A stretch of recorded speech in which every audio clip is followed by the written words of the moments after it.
My name is Ron Dean. I'm the CEO of Structural Steel and Plate Fab. We started in the fab business in 1976. My boys and I are at the age now that they're pretty well taking care of most of the operations during the daytime.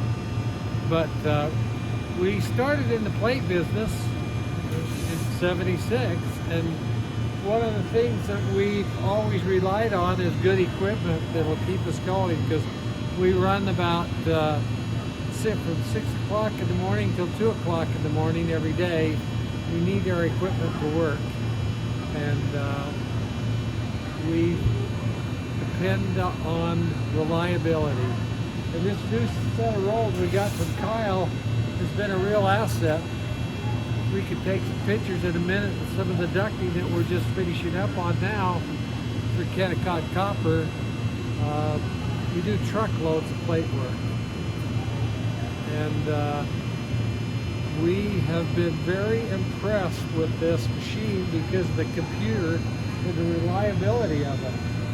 So we have 5 sets of plate rolls, and of course this is our newest set. And we're awful proud of it. So